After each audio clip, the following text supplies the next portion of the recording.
जय श्री कृष्ण भक्तों, आपका स्वागत है श्रीमद् भागवत गीता सार में। हम भक्तों 17वें अध्याय का पान कर रहे हैं। वसुदेवं सुतं देवं कंसचाणूरमर्दनं देवकी परमानंदं श्रीकृष्ण वंदे जगद्गुरु।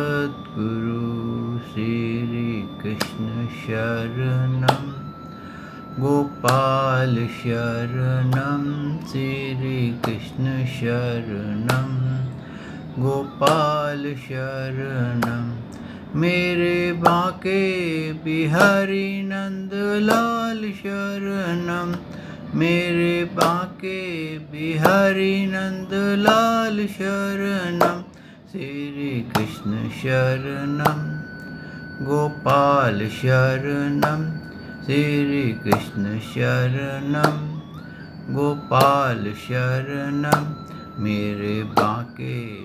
मेरे बांके बिहारी नंदलाल शरणं मेरे बांके बिहारी नंदलाल शरणं श्रीकृष्ण शरणं गोपाल शरणं श्रीकृष्ण शरणं गोपाल शरणं मेरे बांके बिहारी नंदलाल शरणं मेरे बांके बिहारी नंदलाल शरणं श्रीकृष्ण शरणं गोपाल शरणं श्रीकृष्ण शरणं गोपाल शरणं मेरे बांके बिहारी नंदलाल शरणं मेरे बांके बिहारी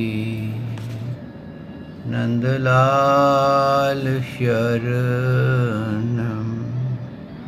बोल भगवान श्री कृष्ण की जय, श्री नंद के लाला की जय, श्री देवकी नंदन श्री कृष्ण की जय, श्री द्वारकाधीश भगवान श्री कृष्ण की सदा ही जय। बोल देवादिदेव पूर्ण ब्रह्म भगवान श्री कृष्ण की सदा ही जय। जय श्री कृष्ण भक्तों, हमने श्रवण किया कि अर्जुन जी ने प्रश्न किया था कि जो मनुष्य शास्त्र विधि को त्याग कर और मन कल्पित धर्मों को मानने लग जाता है, यानी कि शास्त्र का ज्ञान ना होने पर संन्यास लेने के लिए भागता है, सर मुड़ाता है, मालाएं फेरता है, डंडौते डालता है, विशेष रगड़ता है, तो ऐसा जो इंसान है वो उसकी क्या स्थिति होती है, कौन सी कैटेगरी में आता है। तो भक्तों, ये जो क्वेश्चन है ये बहुत महत्वपूर्ण सवाल है। इसको आप साधारण सवाल नहीं समझिए, ये क्वेश्चन बहुत गहरा है। ये क्वेश्चन इसलिए गहरा है कि इससे हम ये जान सकते हैं कि जिसको हम गुरु बनाना चाहते हैं, जिसकी शिक्षा हम पाना चाहते हैं, जिस धर्म को अपनाना चाहते हैं, वो व्यक्ति को कैसे पहचाने कि ये सच्चा गुरु है, ये ढोंगी गुरु है, ये इसके क्या कलाएं हैं, ये गुरु हमारे को क्या शिक्षा देगा, कहाँ लेकर के जाएगा। इस बात का बहुत बड़ा महत्व है गुरु भक्तों अपने जीवन में, क्योंकि मानव सात्विक, राजस और तामस इन 3 गुणों के अधीन है। और ये कलयुग है, कलयुग में राजस और तामस चरम सीमा पे रहते हैं, तामस सबसे ऊपर रहता है आजकल। और तभी आप देखिए कितनी हत्याएं हो रही हैं, धर्म के नाम पे हत्याएं हो रही हैं कि मेरा धर्म श्रेष्ठ है, तेरा धर्म श्रेष्ठ है, इसी पे युद्ध हो रहा है। क्यों? कि हम शास्त्र के अंदर जो धर्म बताया गया है उसको भूल गए हैं। हम उस धर्म के पीछे भाग रहे हैं जो हमने अपने मन कल्पित लिखा है, यानी कि हमारे गुरुओं ने लिख दिया, किसी मानव ने लिख दिया, टीकाकारों ने लिख दिया, उस धर्म को हम मेन मान बैठते हैं। तो इससे क्या होता है कि मनुष्य का एक्चुअल नॉलेज तो होती नहीं और उसको संस्कार भी नहीं मिले होते, तो वो पढ़ता है और पढ़ करके अपना एनालाइजेशन करना शुरू कर देता है। जैसे कि साइंटिस्ट होते हैं, वो एनालाइज करते हैं कि भाई ये ऐसा नहीं ऐसा होगा। साइंस में तो चलो ठीक है, आप परिवर्तन करेंगे तो बेटर हो जाएगा, लेकिन धर्म के शास्त्रों में अगर आप परिवर्तन करेंगे, पुरातन शास्त्रों में, तो वो बेटर नहीं होगा बल्कि वर्स्ट हो जाएगा। इतना वर्स्ट हो जाएगा कि उसकी सारी पावर ख़त्म हो जाएगी और धर्म केवल एक सिंबल बन के रह जाएगा। जिसको कहते हैं ना कि आपने गीता तो खरीद ली, उसको लाल कपड़े में बांध करके रख दिया और किसी ने पूछा आप गीता पढ़ते हैं? हाँ, मैं रोज़ गीता के दर्शन कर लेता हूँ। तो बिल्कुल वैसे ही हो जाएगा भक्तों। और यही हमारे को हेल्प करता है कि हम कैसे अपने गुरु को पहचान में लाएं। क्यों? भगवान ने ये बताया है कि 3 प्रकार के जो मानव है, जितने भी व्यक्ति हैं वो 3 प्रकार में ही होते हैं। आप अपने आप को भी अब एनालाइज कर सकते हो कि मैं भी किस कैटेगरी में आता हूँ, और उस कैटेगरी में आने वाला मानव का अंत में जो उसकी सेकंड जर्नी है शरीर के बाद, जो आत्मा की सबसे बड़ी जर्नी है, वो जर्नी उसको कहाँ लेके जाने वाली है? सात्विक पुरुष को उच्च लोकों में ले जाने वाली है, राजसिक पुरुषों को यही मानव मनुष्य लोकों में रखने वाली है, चाहे वो पशु पक्षियों में ले जाए या मानवों में रखे, और तामस जो है वो कीट पतंगों और नरकों में ले जाएगी। और ये पहचान कैसे करें कि भाई ये पुरुष किसका है, ये जिसको हम गुरु बनाना चाहते हैं वो क्या उसकी क्वालिटीज़ हैं? तो उन्होंने, भगवान ने बड़ा सरल रास्ता बताया। ये भक्तों, ये भगवान जो है ना हमसे बहुत प्रेम करते हैं। वो चाहते हैं कि आपको मोक्ष मिले, लेकिन हम मोक्ष ना छोड़ करके हम भोगों के पीछे भागते हैं। उन्होंने परख करने की विधि भी बताई, उन्होंने निष्काम कर्म करने की विधि भाई, ज्ञान योग, कर्म योग, भक्ति योग बताया।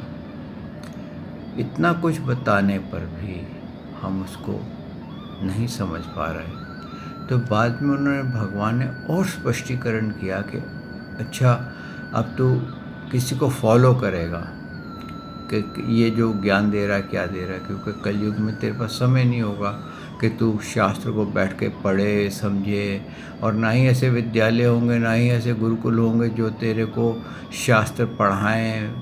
आजकल तो आप देख लीजिए, आजकल की जो पढ़ाई है स्कूलों में, वहाँ कहीं गीता पढ़ाई नहीं जाती है, कहीं हमारा भागवत का पाठ ही नहीं होता है। सिर्फ टीवी पे भागवत आती है या उसके पंडाल लगते हैं, वो भी कहते हैं कि कुछ घंटों की होती है, कुछ लोग समझते हैं कुछ नहीं समझते, और उसके अंदर भी कुछ ऐसे ही चले जाते हैं। तो उन्होंने ये बताया कि आप ऐसे इसको जान सकते हैं कि जो सात्विक नेचर के पुरुष होंगे ना भक्तों, वो देवताओं की पूजा करेंगे, वो भगवान श्री कृष्ण की पूजा करेंगे, विष्णु जी की पूजा करेंगे, राम जी की पूजा करेंगे, और ऐसों की पूजा करेंगे जिससे कि उनको उच्च लोक की प्राप्ति हो। किसी का मन नहीं दुखाएंगे, किसी को कटु शब्द नहीं कहेंगे, हर एक से प्रेम करेंगे और सत्य भाषण बोलेंगे, और जो सत्य ज्ञान होगा वो आपको देने की कोशिश करेंगे।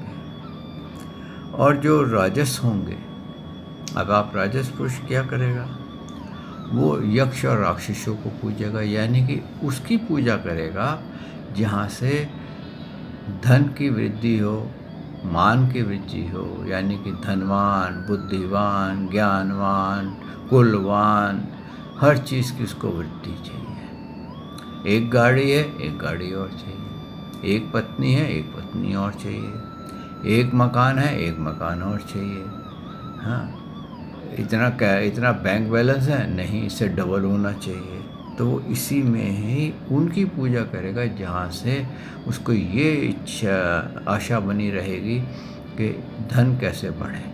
और दूसरा, वो जब आपको ज्ञान देगा तो उसकी निगाह ज्ञान देने में कम और आपकी जेब के ऊपर ज़्यादा होगी। आप जितनी बड़ी दक्षिणा देंगे उतना बड़ा वो प्रवचन करेगा, उतना बड़ा आपको कन्विंस करेगा कि ये जो मैं बता रहा हूँ वो सही है, और कोशिश करेगा कि आप उसकी बात में जकड़े रहें, उससे बाहर ना निकलें। चाहे वो भय से, प्रेम से, चाहे किसी तरीके से भी, अगर जो धर्म में आपको लगाया उसने, उसमें आप वहीं फंसे रहें और दूसरे धर्म की तरफ ना देखें। और अब बताया है भगवान ने कि अब तामस को आप आ जाओ। तो तामस क्या करेगा? तामस जो है उसको आप ऐसे पहचान सकेंगे कि वो भूत प्रेतों की पूजा करेगा, देवी की, काली देवी की ज़्यादा पूजा करेगा, भैरव की पूजा करेगा और तंत्र मंत्र करेगा, शमशान घाट में जाएगा, शमशान की पूजा करेगा और मांस खाएगा, बलि देगा और अनेकों कुकर्म में उसका वो होगा, जिसके अंदर भगवान ने ये कहा है कि ये सारे जितने भी मनुष्य हैं ये जनरली शास्त्र विधि से रहित होकर के कार्य करते हैं।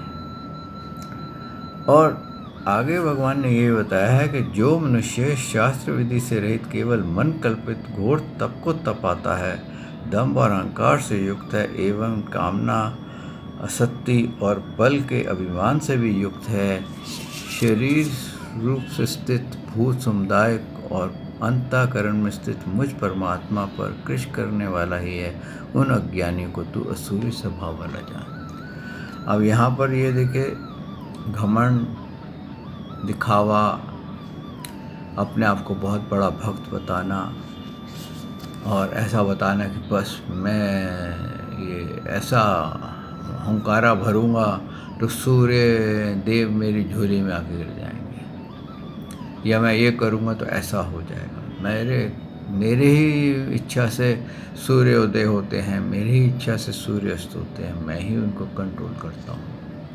कई ऐसे होते हैं भक्तों, कई कहते हैं हमने हनुमान जी को सिद्ध कर रखा है, उनको सिंदूर के रूप में डिब्बी में बंद कर रखा है, ऐसे भी होते हैं। तो ये सब अज्ञानता की हदें हैं। और उसके बाद उन्होंने बताया कि ये यहाँ से तू पहचान जा, नहीं तो उसके आगे का उन्होंने बताया है। क्या बताया? आहारस्तु अपि सर्वस्य त्रिविधो भवति प्रिया, यज्ञस्तपस्तथा दानम तेषां भेदम इमं शृणु।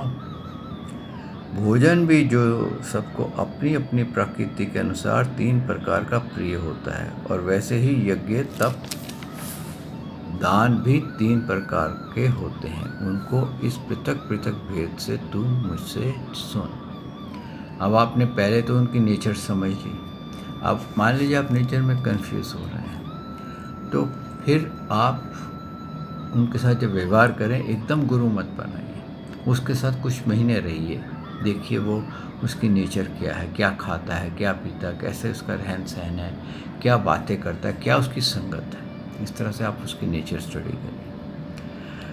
फिर भगवान ने ये बताया है कि आयु, बल, आरोग्य, सुख और प्रीति को बढ़ाने वाले, रस युक्त चिखने और स्थिर रहने वाले तथा स्वभाव से ही मन को प्रिय ऐसे आहार अर्थात भोजन करने का पदार्थ सात्विक पुरुषों को प्रिय होता है।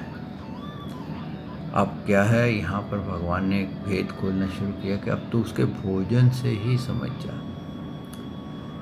कि वो कैसा भोजन करता है। वो ऐसा भोजन करता है जिससे कि आपको खाने के बाद एसिडिटी ना हो, आपको खाने के बाद क्रोध ना आए। कहते हैं ना, लाइट और एनर्जेटिक या प्रोटीन वाले भोजन उसको ज़्यादा पसंद आते हैं, लेकिन वेजिटेरियन। और वो कभी ये चॉइस नहीं करता कि मेरे को आज यही मिले, आज वही मिले। वो हल्का फुल्का खाता है, और सात्विक खाता है, कुछ ऐसी वस्तु नहीं खाता है जिससे कि गलत हो। तो आप उसके भोजन से भी पता कर सकते हैं कि ये वेजिटेरियन आदमी है, और दूसरा ये वेजिटेरियन में किस टाइप का भोजन करता है, इसकी क्या नेचर होनी चाहिए। जो सात्विक भोजन करेगा ना भक्तों, उसकी नेचर भी सात्विक हो जाएगी। आगे भगवान ने क्या कहा है? कड़वे, खट्टे, लवणयुक्त, बहुत गर्म, तीखे, रूखे, दाहकारक और दुख, चिंता और रोग को उत्पन्न करने वाले आहार अर्थात भोजन करने का पदार्थ राजस पुरुष को प्रिय होता है। अब देखिए, जो चाट पकौड़ी खाते हैं, बड़े चटपटे खाने खाते हैं, आज पापड़ नहीं, आज ये नहीं, ज़रा मिर्ची तेज़ होनी चाहिए, ये मीठा तेज़ होना चाहिए, ये होना चाहिए। तो ऐसे लोग जो होते हैं वो क्या बोलते हैं, रोस्टेड खाते हैं या गरम तीखे खाते हैं। नहीं, गरम गरम, अरे मेरी रोटी ऐसी लाओ जैसे तवे को ऊपर से उतार के लाओ, या ऐसा चाय लाओ जो कि बस तवे से एकदम एक सिप मारो तो जुबान जल जाए, ऐसी चाय। ऐसे तीखे तीखे चीज़ें, बहुत मिर्ची, बहुत कड़वा, बहुत खट्टा, हर चीज़ की एक्सेस में खाते हैं। तो ये लोग राजस्व में आते हैं। और जो भोजन अधपका, रस रहित, दुर्गंध से युक्त, बासी और अच्छे उचिष्ट है तथा जो अपवित्र भी है, वह भोजन तामस पुरुषों को प्रिय होता है। अब यहाँ पर तामस पुरुषों का बता दिया कि कई लोग कहते हैं हाफ बॉइल्ड खाएंगे हम, सब्जी आधी पकी हुई आधी कच्ची। कई कहते हैं हम इसको ऐसा करेंगे। और कई लोग नॉनवेज खाते हैं। हाँ, और नॉनवेज में ऐसे नॉनवेज होते हैं जिसकी कि आप दुर्गंध सहन नहीं कर सकते, और वो ऐसे खाते हैं जैसे कि वाह क्या स्वादिष्ट चीज़ें हैं। तो वो कई लोग, आप अघोरी लोगों को देखेंगे तो वो शमशान घाट में जाकर डेड बॉडीज़ जो जलाई जा रही होती हैं उनका मांस खाते हैं। तो आप समझ जाएंगे कि ये इसके भोजन का जो करने का तरीका है, शराब पिएंगे, तम्बाकू खाएंगे, नशा करेंगे। तो इससे आप समझ जाएंगे कि ये इंसान, भले ही इसने संत के चोले पहने हैं, भले इसने भगवे कपड़े पहने हुए हैं, लेकिन ये तामसी है। तो ऐसे को आप, ऐसे आदमी से आप दूर रहिए। आगे भगवान ने क्या कहा है? जो शास्त्र विधि से नियत यज्ञ करना ही कर्तव्य है, इस प्रकार मन को समाधान करके फल ना चाहने वाले पुरुषों द्वारा किया जाता है, वह सात्विक है। अब यहाँ पर वो जो भी कर्म करता है, अब उसको आप समझ लीजिए कि जो आपका निष्काम कर्म करता है, आपको ज्ञान देता है, लेकिन उस ज्ञान के बदले में उससे कोई लाभ, चिंता नहीं होती कि आप उसको क्या फेवर करेंगे। आपने फेवर करी तो खुश, नहीं करी तो खुश।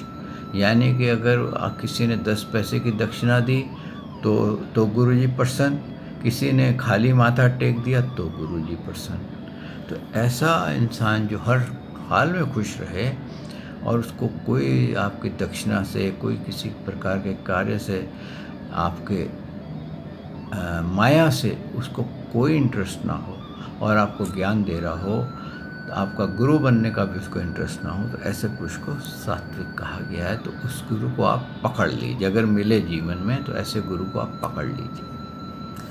परंतु हे अर्जुन, केवल दंभाचरण के लिए अथवा फल को भी दृष्टि में रखकर जो यज्ञ किया जाता है, उस यज्ञ को तू राजसी जान। अब यहाँ पर है, कई गुरु होते हैं अपने आप को बहुत ज्ञानी बताते हैं कि मैं तो, मेरे से बड़ा ज्ञानी नहीं है। मैं जब एक खड़ा होता हूँ तो भगवान श्री कृष्ण हाथ जोड़ के मेरे आगे खड़े हो जाते हैं, बोलते बेटा बोल, मैं तेरी क्या सेवा करूँ, तूने मुझे आज याद किया, मेरे पे बड़ा एहसान किया है। और इस तरह से दूसरा, उनकी दृष्टि आपकी जेब पर होती है, दक्षिणा पे होती है। वो भोजन भी वहीं करेंगे जहाँ दक्षिणा मिलेगी। अगर उनको मालूम हो कि यहाँ पर भोजन के लिए बुलाया जा रहा है और दक्षिणा नहीं मिलेगी, वहाँ जाएंगे ही नहीं। कोई ना कोई बहाना मार देंगे। उनको भोजन से मतलब नहीं है, दक्षिणा से मतलब है।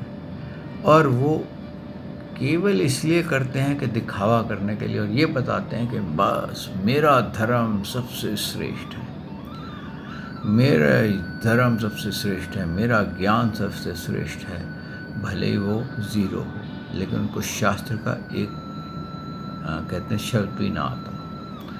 तो ऐसा पुरुष राजसिक है। तो आप यहाँ से भी पहचान जाएंगे कि ये गुरु का बनाने के काबिल है या नहीं है। आगे क्या बताया है?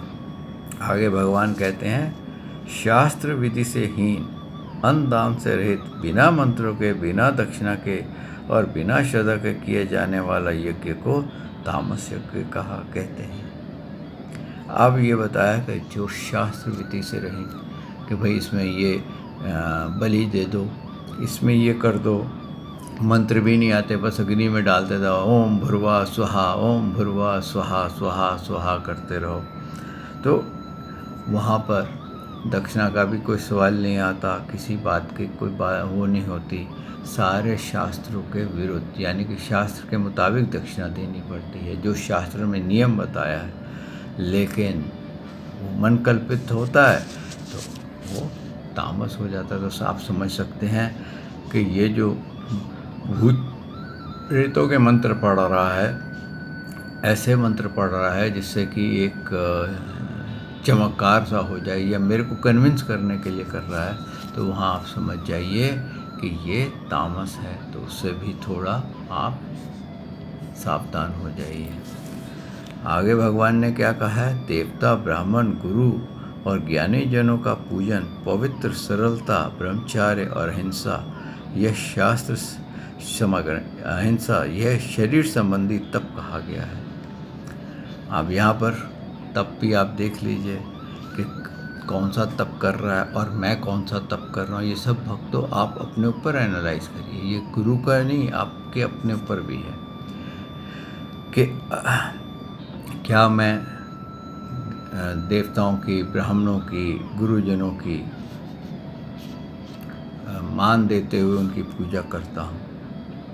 क्या मैं अहिंसा, यानी कि किसी भी प्रकार किसी को कष्ट देना, किसी भी प्रकार की को कष्ट तो नहीं दे रहा, मनमानी शरीर से किसी को कष्ट तो नहीं दे रहा, किसी को सता तो नहीं रहा, अगर आप इसमें आप अपना नियम बांधते हैं तो ये भी एक प्रकार का तप हो जाता है। ये तप भी आप गुरु में देख सकते हैं कि ये गुरु के अंदर तप है कि नहीं, कि वो अपने किसकी कैसे अपने से गुरुओं की आदर करता है, कैसे अपने चेलों से बात करता है। और आगे भगवान ने क्या कहा है? जो उद्वेग न करने वाले प्रिय और हितकारक एवं यथार्थ भाषण है तथा वेद शास्त्रों के पाठन का एवं परमेश्वर के नाम का जप का अभ्यास है, वही वाणी संबंधी तप है। अब यहाँ वाणी संबंधी तप भी आ गया कि वाणी से कौन सा तप करना चाहिए? भगवान का नाम लेना चाहिए, शास्त्र पढ़ने चाहिए, वाणी उसकी आवाज़ ऊंची होनी चाहिए। एक होता है मन में पढ़ रहे हैं, एक होता है थोड़ी सी वॉल्यूम अपनी बढ़ा के पढ़ें, तो वो आपका वाणी संबंधी तप हो जाएगा। ये तप भी आप अपने में भी देख सकते हैं और दूसरों में भी देख सकते हैं। मन की प्रसन्नता, शांत भाव, भगवत चिंता करने का स्वभाव, मन का निग्रह और अंतःकरण के भावों की भली भांति पवित्रता, इस प्रकार मन संबंधी तप कहा गया है। आप जब मन को हर तरह से खींच के भगवान में लगा दें, प्रभु की भक्ति में लगा दें, इंद्रियों से उसको खींच लें, तो ये आपका मन का तप होता है। और आप ये अपने गुरु में भी देख सकते हैं कि इसका किस तरफ इसकी इंद्रियां खींच के ले जा रही हैं, मन कहाँ जा रहा है। तो आप अपने ऊपर एनालाइज करिए, मैं कौन कौन से तप करता हूँ। ये भक्तों बहुत इम्पॉर्टेंट चीज़ें ज्ञान भगवान दे रहे हैं, इसलिए ताकि आप अपने ऊपर एक संयम बना करके अपने आप को एनालाइज करके पवित्र कर लें। यानी कि कहते हैं ना कि कहीं कुछ तैयारी, कहीं जाना हो या कुछ करना हो तो पहले उसकी तैयारी की जाती है। कोई भी बढ़िया काम करना हो, शादी करनी हो, उसकी तैयारी शुरू हो जाती है। यहाँ तक भागवत भी करानी हो तो उसकी तैयारी शुरू हो जाती है।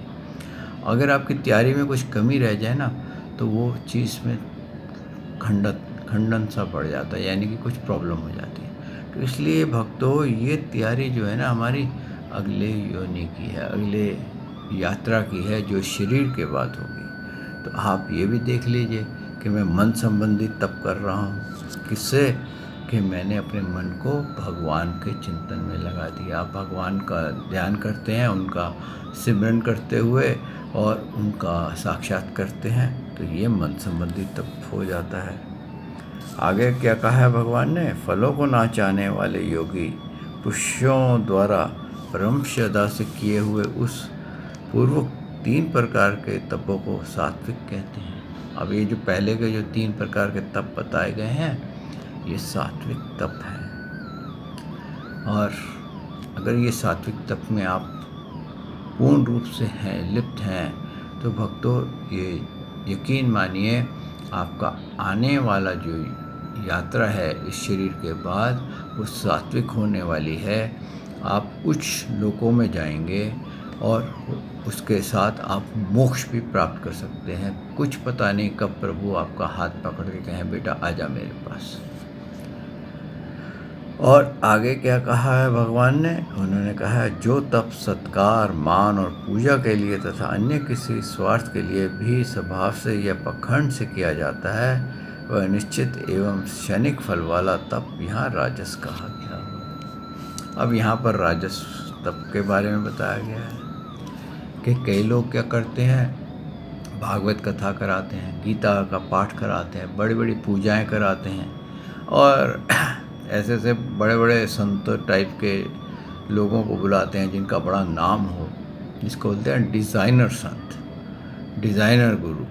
एक कथा करने का 25 लाख 30 लाख लेते हैं, ऐसे लोगों को बुलाते हैं और उसको ये दिखाते हैं दुनिया को, देखो मेरे से बड़ा कोई भक्त नहीं है, मेरे से बढ़ के कोई ज्ञानवान नहीं है, मेरे से बड़ा कोई तप करने वाला नहीं है, मेरे से बढ़ के कोई दान देने वाला नहीं है।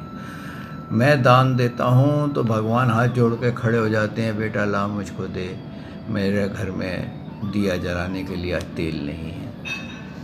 तो मेरे से दान लेते हैं। और फिर उन्होंने अपना रूम कहा कि जब तू आएगा मैं ये रूम खाली कर दूंगा और तू इस रूम में रहना, मैं साथ में जो छोटी कोठड़ी है उसमें पड़ा रहूँगा।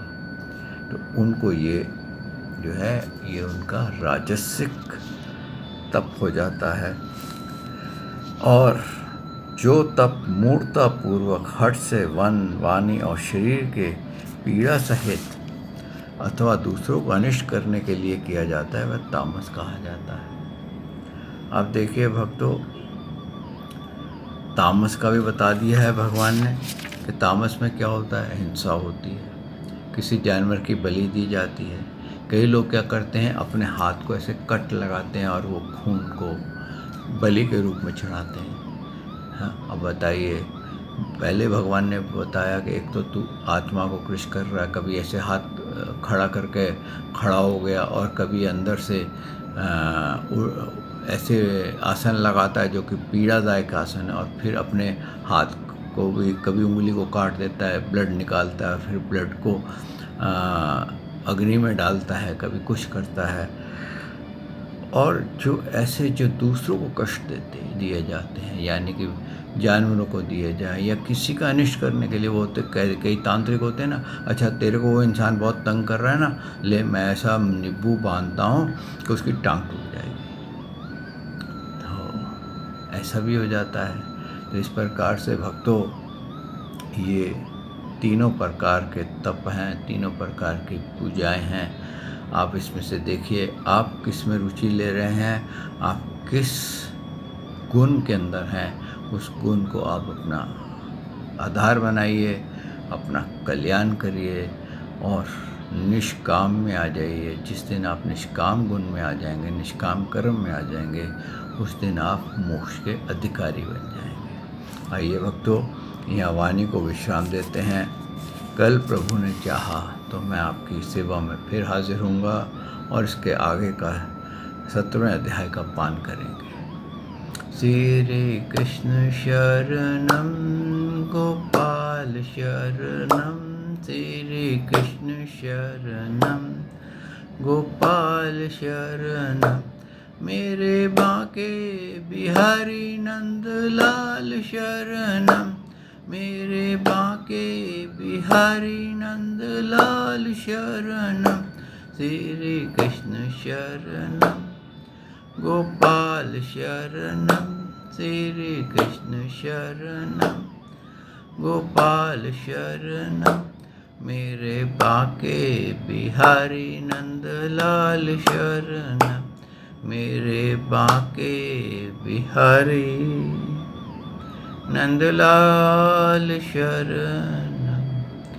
बोल भगवान श्री कृष्ण की जय, श्री नंद के लाला की जय, श्री देवकी नंदन श्री कृष्ण की जय, श्री द्वारकाधीश भगवान श्री कृष्ण की जय। बोल देवति देव पूर्ण ब्रह्म भगवान श्री कृष्ण की सदा ही जय। जय श्री कृष्ण भक्तों।